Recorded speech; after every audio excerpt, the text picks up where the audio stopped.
Yves Guicquero, welcome. We're very pleased to have you here on the SDG studio. Yves Guicquero is the head of international partnerships and development agenda at the French Development Agency, and we're talking today about financing the SDGs with the AFD. Thank you for welcome. the invitation. My pleasure. So our first question today will be, what is your ambition for the AFD? What is the ambition of the AFD in the achievement of the Sustainable Development Goals? I think that SDG is a very exciting ambition for all stakeholders involved in development financing. Yep. And what does SDGs mean? It does designing a comprehensive understanding of what is happening, what are the needs, what are the failures, and where should we put together more effort in the weakest parts of the development agenda. The other message of SDGs is to have them implemented at all levels, not only government, and this is why it is very important to work directly with other kind of actors, municipalities, private sector, public entities, NGOs, citizens, and civil society. And this is why we are trying to increase the part of our financing going directly to non-state stakeholders. We can provide direct financing to municipalities. We can provide direct financing to state-owned enterprises, to utility companies, to public banks, to NGOs, to civil society, and to private sector. And they will be in charge of implementing SDGs in the ground. That's very interesting. And I think Rémi Rioux, since he arrived at the AFD, has tried to show that the AFD can be a platform for development with different actors and interactions. And this morning there was a talk about impactful finance and investments. So I wanted to ask you what type of innovative financing instruments the AFD, in line with what you just said, will be implemented in the next years to achieve the SDGs. Okay, you are right. Rémi Rioux, who is the CEO of AFD for 1 year now, yep. is really willing to improve partnership and to leverage every kind of financing resources to meet the SDG ambition and to finance the needs for SDG financing. And this is why we are trying to build on each value added of each partner. You know, you have some development agencies providing grants, other development agencies providing loans, you have private sector, you have private banks, and if we work together, we can design a kind of financial package addressing all the needs of SDGs. I need to finance a project, for example, in infrastructure, in energy sector. You need a grant component to finance social and environmental component of a project. Yep. You need some guarantee to de-risk private investment to come in.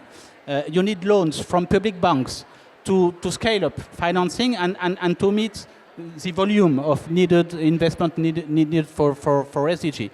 And this is why we have fixed a target of having 50% of our activity co-financed with other agencies. And the main partner, the first partner of AFD is the European system. Europe as a whole represents close to 60% of world ODA. European institutions and state members, member states, development agencies. And if we are working together, we can offer a comprehensive solution to the SDG agenda in the world. That'd be great. That is an amazing ambition. So France has had a leading role in the COP21 on climate change. Yes. So we were wondering what is the role for you now of France after COP21 in the fight against climate change, which is one of the actions of the AFD, I think. Okay, climate is part of the DNA of AFD. For more than 5 years, we have for objective to have more than 50% of our activity financing development with co-benefit to climate. Mm-hmm. And we are concentrating financing mainly in emerging countries, Asia, Latin America, to project in the renewable energy efficiency, sustainable urban development, and so on, which is addressing both development agenda and climate agenda. Mm-hmm. Now, we all seen what happened last week with the announcement from the US to exit from the COP21 agreement. Of course. This is a sad news. Yep. But in the same time, this is an additional incentive to do more. And we can do more because, as already said, SDG agenda, this is the same for climate, is into the responsibility of every stakeholder, and not only the government. And even if the US government is exiting the Paris Agreement, you have all the US stakeholders staying in. Of course. I mean, private sector, civil society, the research university, and this was the sense of the great speech made by the new French elected president, Mr. Macron, last week, saying that even without United States, we can continue and we can do more. And this is why AFD, with other partners, with Germany and with European partners, will make some very new proposal to deepen the dialogue and to do more in the development and the climate agenda with regard to this exit of the US government. Okay. And in this framework, what do you think the development agencies as a whole, not only the AFD, could do better to reach the goals that have been set by the SDGs? For example, we could define maybe more challenging ambition for European Commission. European Commission has an internal objective having 18% of its activity for financing for development with co-benefit to climate. Within AFD, this is 50%. So there is a room of progress for European Commission.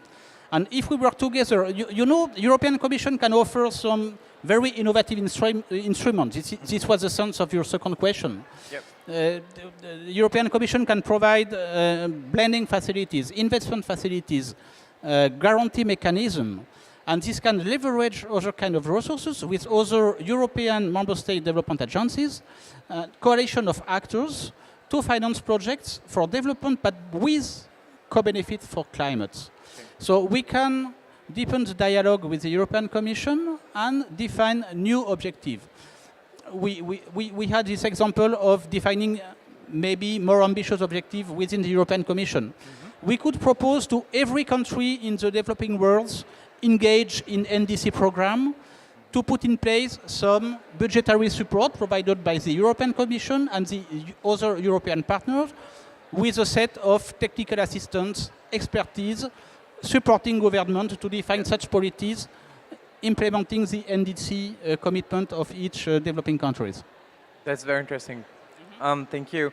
We have a last question that we try to raise to all actors that come to the SDG studio here. It's all about engagement. We're interested to know how people can achieve SDGs as well, citizens on top of institutions and agencies. And we're wondering how can people, especially young people, make a contribution to Agenda 2030? They can do a lot. And I think they are in the heart of this issue.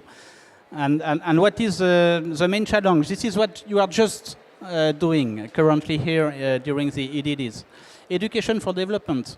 Because if you want citizens to do something for SDGs, the first thing is to have them more aware of what is SDGs, what are the challenges, and what are the objectives. And I think that everybody, European Commission, the UN system, and every stakeholders could increase activities in direction of citizens, of young people in schools, in university, in order to give more comprehensive information.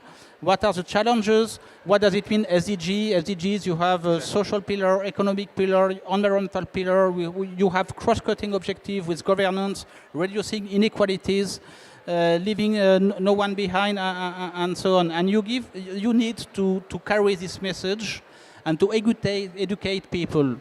And therefore, if people are more aware of the problems, the challenges, and the ambition, they can do themselves some actions for SDG implementation. Thank you. And we hope to carry that message today at the SDG Studio and everywhere in the EDDs. And I thank you very much for taking the time to discuss. Thank you very much. Goodbye.